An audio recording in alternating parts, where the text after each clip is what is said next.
আসসালামু আলাইকুম ওরহমতুল্লাহ।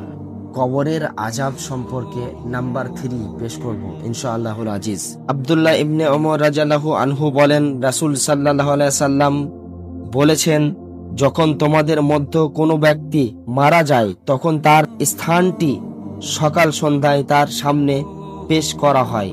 সে যদি জান্নাতি হয় তাহলে জান্নাতের স্থান তার সামনে পেশ করা হয়, আর যদি জাহান্নামী হয় তাহলে জাহান্নামের স্থান তার সামনে পেশ করা হয় এবং বলা হয়, এ হচ্ছে তোমার আসল স্থান।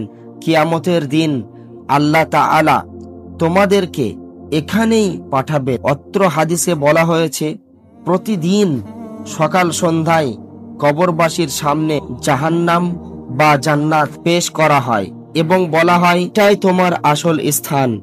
তাকে জাহান্নাম দেখিয়ে সর্বদা আতঙ্কিত করা হয় অথবা জান্নাতের সুসংবাদ দেওয়া হয়। আয়েশা রাদিয়াল্লাহু আনহা বলেন, এক ইহুদি মহিলা তার নিকট আসলো এবং কবরের আযাবের কথা উত্থাপন করে বলল, আয়েশা রাদিয়াল্লাহু আনহা, আল্লাহ আপনাকে কবরের শাস্তি হতে রক্ষা করুন। অতঃপর আয়েশা রাদিয়াল্লাহু আনহা রাসূল সাল্লাল্লাহু আলাইহি সাল্লামকে কবরের শাস্তি সম্পর্কে জিজ্ঞাসা করলেন।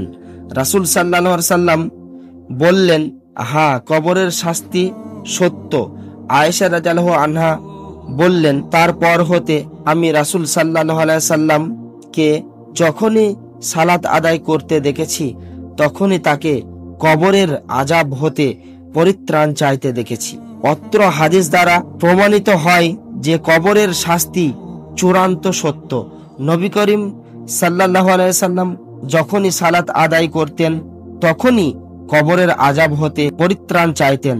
তাই আমাদেরকেও উচিত প্রত্যেক সালাতের মধ্যে কবরের শাস্তি হতে পরিত্রাণ চাওয়া।